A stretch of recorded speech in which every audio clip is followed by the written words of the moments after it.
जय महाकाल, हर हर महादेव। स्वागत आपका कृष्ण कुमारी वॉइस में। शुरू करते हैं आज की कहानी। रात के करीब 2 बज रहे थे। कमरे की खिड़की से आती ठंडी हवा के बावजूद आरोही के माथे पर पसीने की बूंदें थे। उसके हाथ में वही पुरानी डायरी थी जो उसे आरव के कमरे से मिली थी। डायरी के आखिरी पन्ने पर सिर्फ एक लाइन लिखी थी, अगर तुम ये पढ़ रही हो तो समझ लेना कि मैंने तुम्हें धोखा नहीं दिया था, मुझे मजबूर किया गया था। आरोही ने उस लाइन को बार बार पढ़ रही थी। उसके दिमाग में सिर्फ एक सवाल घूम रहा था, अगर आरव ने उसे धोखा नहीं दिया था तो फिर उसने उसे अपनी ज़िंदगी से दूर क्यों कर दिया। आरोही ने डायरी का अगला पन्ना पलटा। वह एक तारीख लिखी थी, 17 अगस्त। उसी तारीख के नीचे सिर्फ एक जगह का नाम था, पुरानी मील। आरोही का दिल अचानक तेजी से धड़कने लगा। पुरानी मील वही जगह थी जहां आरव ने उससे आखिरी बार मिलने के लिए कहा था, लेकिन उस दिन आरोही वहां गई ही नहीं थी, क्योंकि मिलने से कुछ घंटे पहले ही उसे आरव का एक मैसेज मिला था। आरोही, आज के बाद मैं तुम्हारी ज़िंदगी से हमेशा के लिए चला जाऊंगा, मुझे भूल जाना। उस मैसेज के बाद आरव का फ़ोन हमेशा के लिए बंद हो गया था, लेकिन अब डायरी देखकर पहली बार आरोही को शक हुआ कि शायद वह मैसेज आरव ने भेजा ही नहीं था। सुबह होने का इंतजार करना उसे मुश्किल लग रहा था। जैसे जैसे रात बीत रही थी, उसके अंदर का डर कम और सच जानने की बेचैनी ज़्यादा बढ़ती जा रही थी। आखिरकार सुबह होते ही आरोही बिना किसी को बताए पुराने मिल के लिए निकल गई। पुरानी मील शहर से काफ़ी दूर थी। रास्ते में शायद ही कोई इंसान दिखाई दे रहा था। मील के आसपास बड़े बड़े पेड़ थे, जिनकी सूखी शाखाएं हवा में ऐसी हिल रही थी जैसे कोई उसे वहां जाने से रोक रहा हो। आरोही ने अपनी गाड़ी मील के बाहर रोकी और धीरे धीरे अंदर चली गई। मील कई सालों से बंद पड़ी थी। चारों तरफ टूटी दीवारें, जंग लगे लोहे के दरवाजे और धूल से भरी मशीनें थीं। अंदर कदम रखते ही उसे एक अजीब सी गंध महसूस हुई। वह आगे बढ़ी ही थी कि उसकी नज़र सामने की दीवार पर पड़ी। धूल के बीच लाल रंग से कुछ लिखा था, तुम्हें यहाँ नहीं आना चाहिए था। आरोही कुछ पल तक उस लिखावट को देखती रही। उसके दिल ने कहा कि वापस चली जाओ, लेकिन उसके दिमाग में सिर्फ आरव था। वही आरव जिससे वह कभी बेइंतहा प्यार करती थी। वही आरव जिसने अचानक उसे छोड़ दिया था, और वही आरव जिसके बारे में अब उसे लगने लगा था कि उसकी पूरी कहानी झूठ नहीं थी। आरोही आगे बढ़ती गई। तभी पीछे से किसी के कदमों की आवाज़ आई, ठक ठक ठक। आरोही रुक गई। उसने धीरे से पीछे देखा। वह कोई नहीं था। उसने राहत की सांस ली और आगे बढ़ने लगी। फिर वही आवाज़ आई, इस बार उसके बिल्कुल पीछे। आरोही ने तुरंत पलटकर देखा। एक बूढ़ा आदमी वहाँ खड़ा था, सफ़ेद बाल, झुका हुआ शरीर और आंखों में एक अजीब सा डर। वह कुछ सेकंड तक आरोही को देखता रहा और फिर बोला, तुम आरव को ढूंढ रही हो? आरोही के चेहरे का रंग उड़ गया। आप आरव को जानते हैं? बूढ़े आदमी ने आसपास देखा और धीमी आवाज़ में कहा, जानता नहीं, उसकी आखिरी रात का गवाह हूँ। आरोही की आंखों में आरव के आंखों में आंसू आ गए। आरव के साथ क्या हुआ था?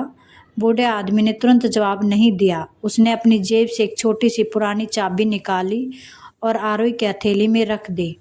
अगर सच जानना है तो मील के पीछे वाले कमरे में जाना। आरोही ने चाबी को देखते हुए पूछा, वहाँ क्या है?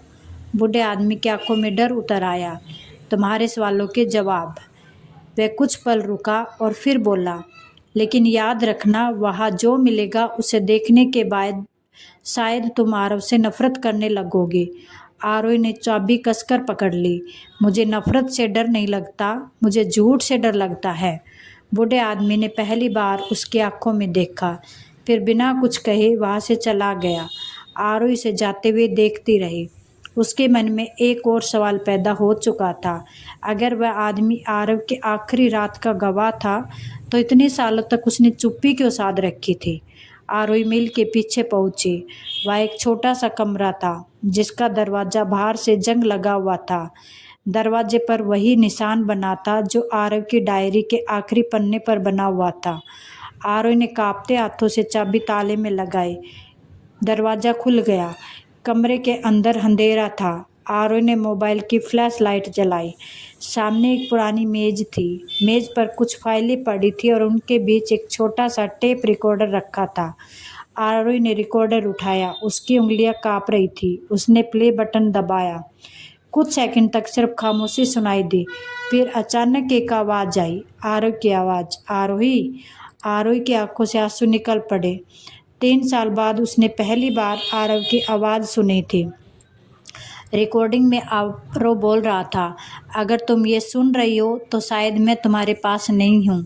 मैं चाहता था कि तुम्हें सब कुछ सच बता दूँ, लेकिन मैं डर गया था। आरोही ने अपनी सांसें रोक ली। आरव आगे बोला, जिस इंसान से मैं डरता हूँ वह सिर्फ मेरी ज़िंदगी बर्बाद नहीं कर सकता, वह तुम्हें भी ख़त्म कर सकता है। आरोही का दिल ज़ोर ज़ोर से धड़कने लगा। और सबसे बड़ा सच यह है कि मैंने तुम्हें कभी धोखा नहीं दिया था। आरोही की आंखों से आंसू बहने लगे। उसने धीरे से कहा, तो फिर तुमने मुझे छोड़ा क्यों था आरव? जैसे रिकॉर्डिंग में आरव उसकी आवाज़ सुन सकता हो। कुछ सेकंड बाद उसकी आवाज़ फिर आई, मैंने तुम्हें इसलिए छोड़ा क्योंकि। अचानक रिकॉर्डिंग बंद हो गई। आरोही ने घबराकर रिकॉर्डर को दोबारा चलाया। कुछ नहीं हुआ। उसने कई बार बटन दबाया, लेकिन रिकॉर्डिंग वही ख़त्म हो चुकी थी। आरोही बुदबुदाई, क्यों छोड़ा था मुझे? तभी उसकी नज़र मेज़ पर पड़ी एक फाइल के ऊपर बड़े अक्षरों में लिखा था, आरोही। उसका दिल एक पल के लिए रुक सा गया। उसने फाइल खोल ली। अंदर उसकी तस्वीरें थी, उसके कॉलेज की तस्वीरें, उसके घर की तस्वीरें, उसके दोस्तों की तस्वीरें, यहाँ तक कि उसकी ऐसी तस्वीरें भी थी जिनके बारे में उसे खुद नहीं पता था कि किसी ने खींची है। आरोही के हाथ कांपने लगे। फाइल के सबसे नीचे एक पुरानी तस्वीर रखी थी। उस तस्वीर में आरव खड़ा था और उसके साथ वही बूढ़ा आदमी था जिसने अभी अभी उसे चाबी दी थी। आरोही ने तस्वीर पलटी। पीछे तारीख लिखी थी 17 अगस्त, 3 साल पहले। आरोही की सांसें तेज हो गई। 3 साल पहले? ठीक उसी रात जब आरव उससे मिलने वाला था, तभी उसे एक और कागज दिखाई दिया। उस पर लिखा था, अगर आरव यहाँ तक पहुँच गई है तो इसका मतलब है कि उसे सब कुछ याद आने लगा है। आरोही ने कागज को दोबारा पढ़ा। सब कुछ याद आने लगा है? उसे समझ नहीं आया कि इसका मतलब क्या था। उसे क्या याद आना था? वह पीछे हटने लगी। तभी कमरे का दरवाज़ा अचानक बंद हो गया। आरोही घबरा गई। वह दौड़कर दरवाजे के पास गई और उसे खोलने की कोशिश करने लगी। कौन है? कोई जवाब नहीं आया। उसने पूरी ताकत से दरवाज़ा पीटना शुरू किया। दरवाज़ा खोलो। बाहर सन्नाटा था। फिर अचानक बाहर से किसी के कदमों की आवाज़ सुनाई दी। कदमों की आवाज़ दरवाजे के बिल्कुल पास आकर रुक गई। आरोही ने डरते हुए पीछे कदम बढ़ाया। फिर बाहर से एक आवाज़ आई, आरोही। वह आवाज़ सुनते ही उसके शरीर में जैसे बिजली दौड़ गई। वह आवाज़ किसी और की नहीं थी, वह आरव की आवाज़ थी। उसने काँपती आवाज़ में पूछा, आरव? बाहर से फिर आवाज़ आई, दरवाज़ा खोलो आरोही। आरोही दरवाजे की तरफ बढ़ी, लेकिन तभी उसकी नज़र फर्श पर पड़ी। दरवाजे के नीचे से किसी ने एक छोटा सा कागज़ अंदर सरका दिया था। आरोही ने कागज़ उठाया। उस पर सिर्फ एक लाइन लिखी थी, जिस आवाज़ को तुम आरव समझ रही हो उससे दूर रहना। आरोही के हाथ से कागज़ गिर गया, क्योंकि उसी पल बाहर खड़ा इंसान फिर बोला, आरोही, मैं आरव हूँ। और इस बार आवाज़ बिल्कुल उसके कान के पास से आई। आगे की कहानी पार्ट 4 में रहेगी। पार्ट 4 में क्या क्या है, थोड़ी सी झलक हम उसकी आपको दिखाएंगे। लेकिन असली सवाल अब यह था कि कमरे के बाहर खड़ा आरव कौन था?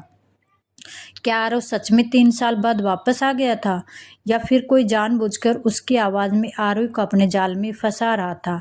और सबसे बड़ा सवाल, आरोही की फाइल में उसके 3 साल पुरानी तस्वीरें आखिर किसने जमा की थी? चौथे भाग में हम देखेंगे कि आरोही इस बंद कमरे से बाहर निकलने की कोशिश करेगी और पहली बार उसे ऐसा सबूत मिलेगा जिससे उसे पता चलेगा कि आरव के गायब होने के पीछे एक इंसान नहीं बल्कि 2 लोग शामिल थे, क्योंकि वह नाम किसी अनजान इंसान का नहीं होगा, वह उसी इंसान का होगा जिस पर आरोही आज भी आंख बंद करके भरोसा करती है। क्या आरव सच में आरोही को बचाने के लिए उससे दूर गया था, या फिर आरव की पूरी मोहब्बत ही एक बड़ा झूठ थी? ये सब जानने के लिए एक अधूरी मोहब्बत का पार्ट 4 देखिए, क्योंकि अब कहानी में प्यार से ज़्यादा खतरनाक होने वाला है। सच। अपना सपोर्ट बनाए रखना। अगर वीडियो अच्छी लगे तो वीडियो को लाइक और चैनल को सब्सक्राइब